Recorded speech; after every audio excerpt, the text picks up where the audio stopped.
We're going to attempt to install remote start for Chevy Equinox using EVO remote start harness.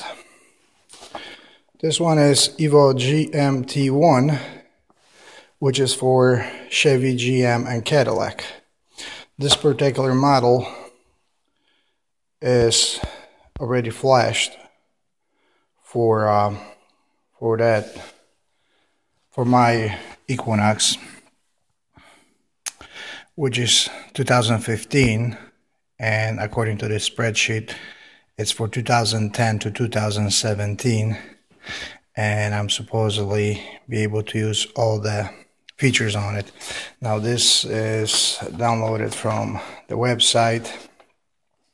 I bought this on eBay, and originally I was informed that this unit just comes with the T-harness and the flasher, which I don't have it with me now. I don't think I need it because it's pre-flashed on my particular vehicle. Although it did say that will not come with this plunger and the switch, valet switch. Once I unpacked it, to my surprise, voila! It did come in with the plunger, and it did come in with the valet override, and also came in with the little sticker. It says warning that this vehicle is equipped with remote start. You will put this somewhere under the hood, somewhere in the front of, so when somebody opens up the hood is aware that there's a remote start on this vehicle, and is going to look for this little gizmo, which once the hood is open, it shorts out the unit and it will prevent somebody to start it up. Or you'll go inside a vehicle and you flip the switch, which will also immobilize the remote start. Saying that, this is a very good feature to have. If you don't have this, at least install this. You can buy those separately. I actually did buy it separately because I wasn't aware it's going to come in a kit, but it did come with the kit. So just for some people that do not install these little gadgets on their remote start, this is my interpretation why they should be installed and why there's a need for these little gadgets to be installed. So number one, this gadget, as the name hood pin, prevents to start the vehicle when the hood is open, for obvious reasons. Somebody's probably working on it. This little guy, you bypass it, you shut your remote system off when you valet parking your car. Valet parking is sometimes small, sometimes big. So when they park the car, when they look for it, they'll press the remote to find it, and they'll hear the chirp coming out of that car. Now, with this system, when you press the lock button 3 times, it will start a car. So if you don't bypass it, they'll be starting and shutting off the car until they find it. If they find it after the first time, that's fine. But if they're going to keep pressing it, your car would be starting, shutting off, starting, shutting off. So that's why you need this little guy. You're disabling the system, and now your remote start does not work. So your valet park attendant can find the car in the parking lot. Now this little gizmo here, it's to your brake. The reason why you wanted to hook it up to your brake is because when you first start your car with remote, there's nothing really preventing the car from going. You can get into the car and put it in drive and drive off. And yes, you're already telling me, oh, but the steering wheel is going to be locked and not far you're going to go. No, you're not going to go far, but your car becomes a weapon at this point. You can still go forward on in reverse. Yes, your steering is limited or no steering at all, but it can still be drivable. That's why we hooked this up to the brake. So when you apply the brake, which you have to put it in drive, it will disable the system and shut off the engine. So that's why it's so important to put those three things, install those three things and connect them, so your car is much more safer with this remote start. I hope this helps and explains why. If you don't agree with me, you're always welcome to comment, and I'll get back if I can. If I can't, then you would have to Google it. Of course, coming through my menu, I downloaded from the website, printed out, and what I did was I went actually to this page first to see how everything is connected. And looking at this, we have a lot of wires that we're not going to use. For example, all this here bundle, this bundle here, and this bundle here I'm not going to use. I already separated the wires that I am going to use. I was looking for two wires that I need to splice inside. This one here, it gets to your OBD, I believe. If not, please correct me. There's a green wire, and you're gonna have to find your car. Mine is Equinox. If I follow it, it's a dark green, so I have to splice a brown wire, this one right here, a brown wire to the green one in my car, and then another one is going to be a brown white wire. It's going to go to my parking light, which the parking light switch is a number 4. If you look over here, this is the number 4. So it's going to be somewhere around your ignition. I did not look at where it's at. We'll get to that. For now, we're just going to see how to prep the wire on the bench.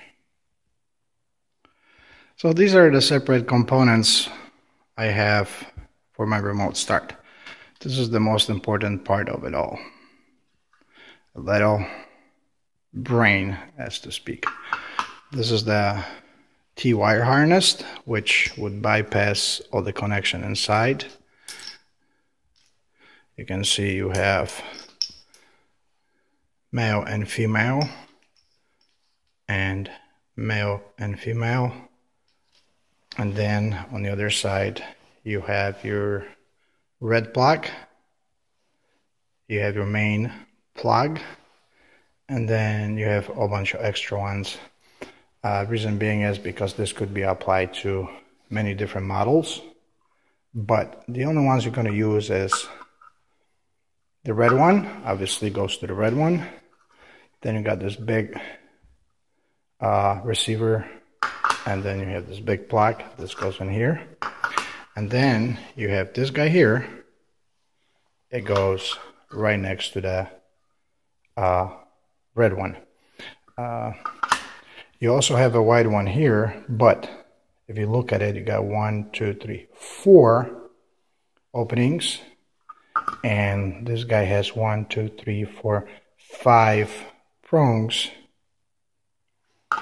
and it corresponds with this guy here, which got 1, 2, 3, 4, 5 openings. Now, according to my schematics, I'm looking for the brown wire from this connector right here, which this is what it is. So I have my main plug here, my red one here, my red one here, and my white one right here. So from the white one connector, I'm looking for the brown wire to connect to this dark green wire. And it's this guy here. As you can see, I already took a lot out, tucked the other ones in. I'm just going to use this one here. So if you are connecting it and you're never going to take it off, you might cut them off. I'm just going to leave them on just in case. On the other side, I'm looking for my brown white wire to connect my parking lights, which if I follow this guy here, here's my brown white wire. It's going to connect to my brake. Now for my pin switch, or pin disable switch, I'm looking for dark blue wire, which when I look at my bundle of wires, the only dark blue wire is this one here. I don't see any other dark blue wires, so I assume this is the one that will kill my ignition or my remote start if I open the hood, or if I flip my valet switch. Valet switch is going to be also hooked up to the same wire, as you can see on this diagram. This little prong, it indicates a switch, and that's what it is. It's a switch. So let's get to it. I'm going to take it to the car and we're going to try to install it. So we're inside my vehicle, Equinox 2015. I'm sure you guys watched some videos that they tell you have to pop this cover right here on top, right? And then you unscrew right there. You unscrew the bottom cover. Well, it's not as easy as they say. The top cover actually will not come off that easy because there's a shroud in the back. That shroud, I have no idea how to take it off. So I popped the top cover as much as I could. And I forgot to mention one thing. It's a torque. You need a torque wrench number 20 to unscrew it. So I have a little set. As you can see, T20 is missing. It's actually in my screwdriver right there, and that will unscrew this this little screw here. And there's a screw on the other side, which I'll get to it later. And I'm going to try to pop the bottom cover off to install it. Again, I'm sorry that I have to use this light, but I don't have a good lights in my garage, and it's cold outside, so I'm not going to take the car out to work on it. One more thing. I just took the screw out, but I took the key out because when I was hustling with this to try to take it off with the key in the ignition, yes, you're going to have one of those go in and the back one go in and everything else. So just, you know, put this on, maybe start it. It's easier actually to turn around, go to the other side and just shut off the engine so you can work on the other side here. And here's the other screw that you have to take out. It's also torque, and I hope I can take the bottom. And as you guessed it, there's one more screw down here. So there's total of 3 screws that I can see. 1, 2, and a third one right here. So I'm gonna take that one out and see what we're gonna get with this. So the bottom cover came off pretty easy. Now we have the whole ignition device exposed, and we'll be able to install our remote start. Let's hope we're not gonna screw it up. So after locating all the necessary plugs that I need to unplug and plug into the brain of it all, I'm going to follow the instructions of how to program it actually for my car. I'm not going to record this because number one, you see how dark is in my car, so you're probably not going to be able to see it. No point. But those instructions are right here. So I'm going to follow them and see if I can succeed. If I am successful, pressing my unlock button 3 times should remote start my vehicle. So wish me luck. So right off the get-go we have a problem. Well, I have a problem. So I located number 1 and I located number 2 plug. This is number 1 because this is the first one you're going to have to unplug and plug it to your T-harness, which is this one right here. And then this is number 2, you're going to unplug it and plug it into this number 2 smaller plug. But my bypass also told me, you're going to see this, that I have to connect to the light blue parking switch. The only blue I can see wire is this one right here. The light blue is actually on this plug here, which I'm gonna take it out and plug into my T-harness. So for now, I'm not gonna monkey around with this one. I'm gonna leave it as is, and I'm gonna try to install it by not connecting the wire in.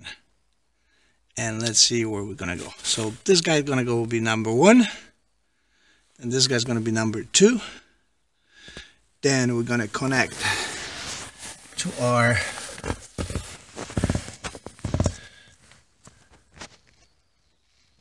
green wire behind that little fella. We're gonna pop it off and we'll see what's gonna happen once we install it, if it's gonna work.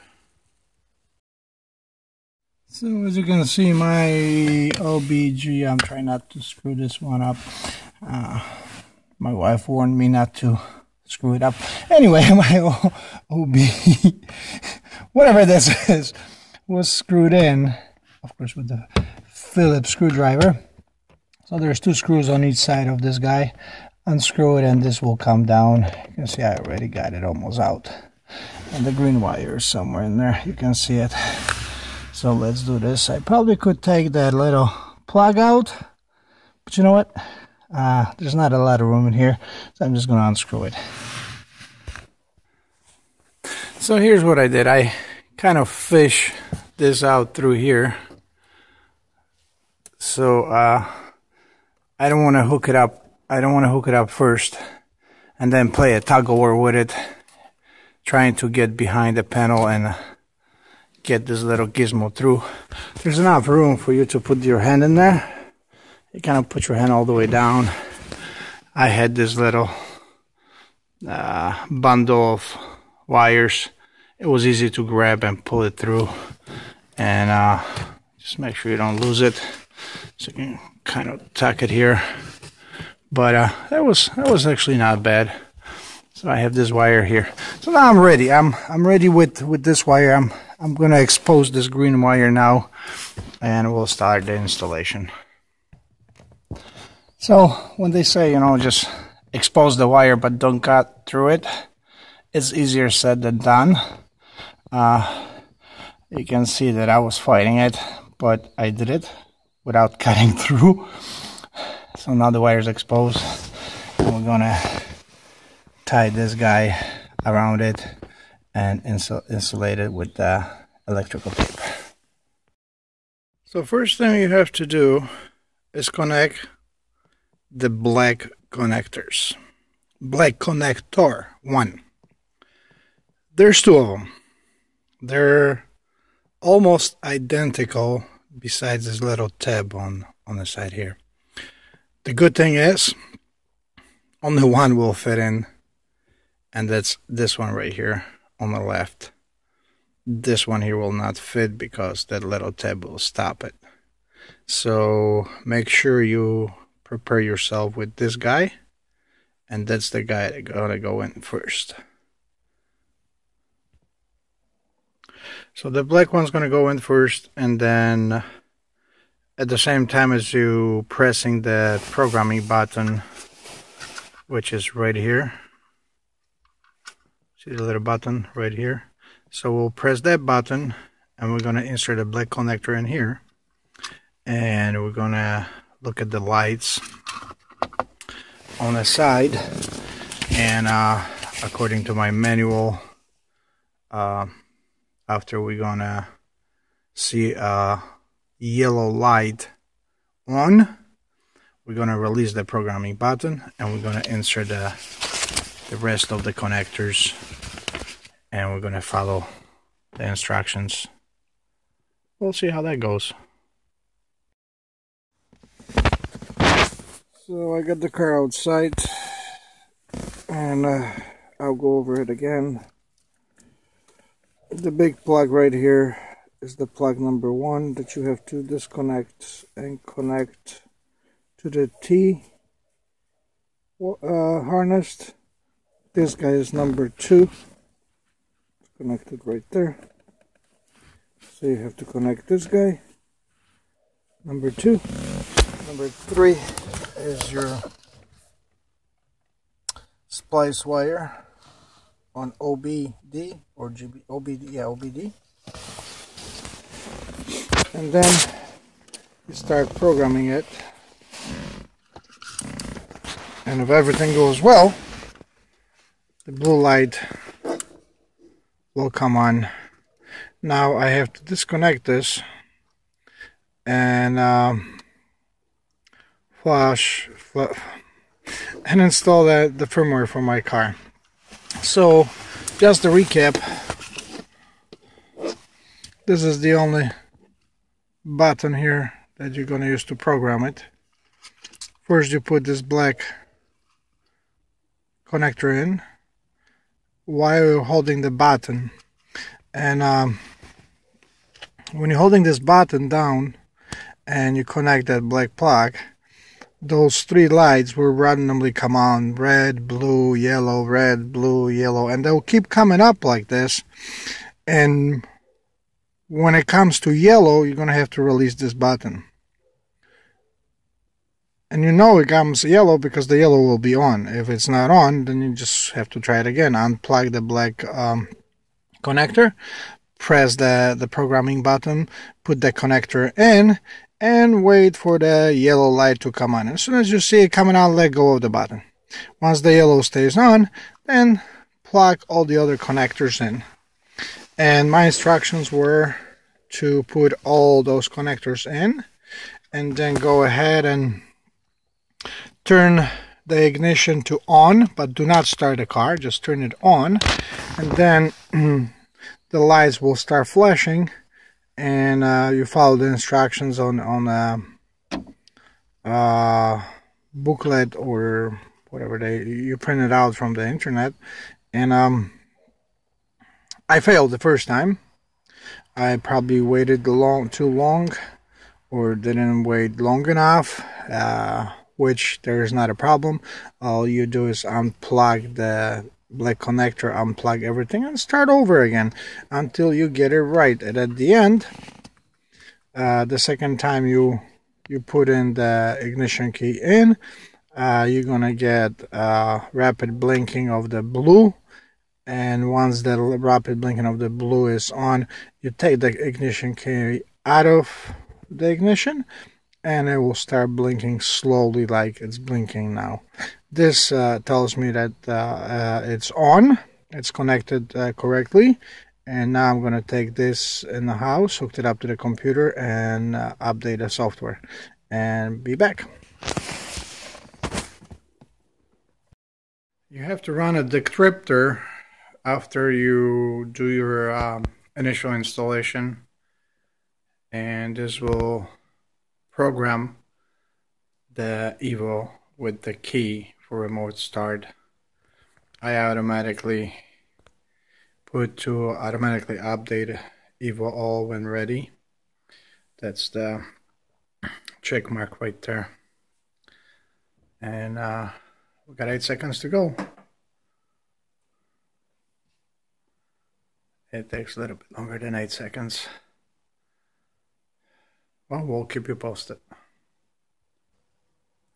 So this takes a little while, and as you can see, the decryptor finished and it's ready to put back in a car. And let's see if we can start a car now. So everything is connected. There is no more blue light blinking. And moment of truth. 1, 2, 3.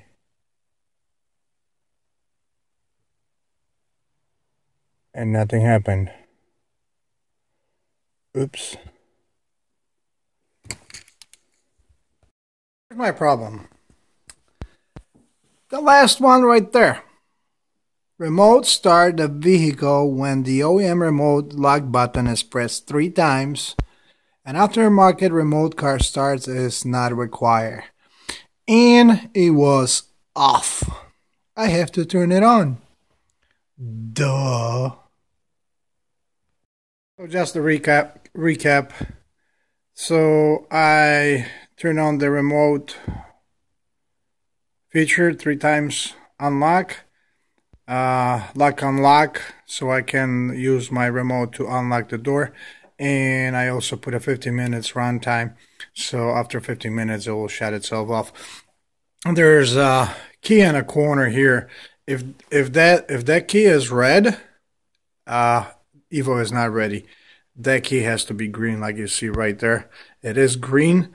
I have this on, and now all I'm gonna do is go to the next screen, and there's a button right there. It says flash, and it will press flash. It will flash the whole thing, and hopefully now it's gonna be ready to go.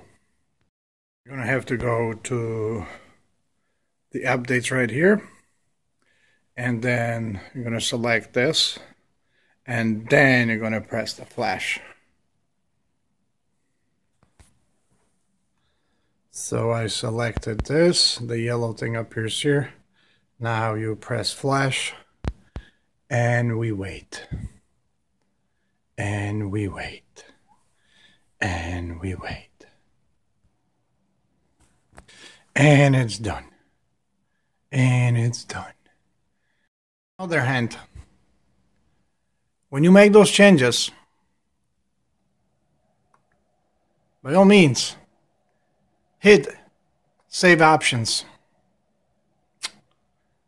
Once the options are saved, then go back to the updates, recommended updates, and flash. If you don't hit the save updates, you just change the updates, you will not get them updated to your EVO. So remember, save updates and then go to the updates. Okay, so I hope you see it. We got everything connected. Okay, close the door. 1, 2, 3.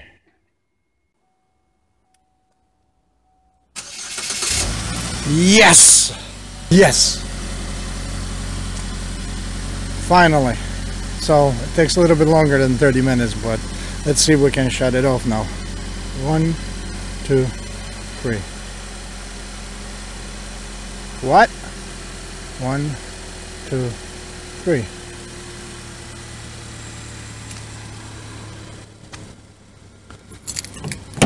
So I need a key to open the door, but at least it works. We'll figure that one out. Oops.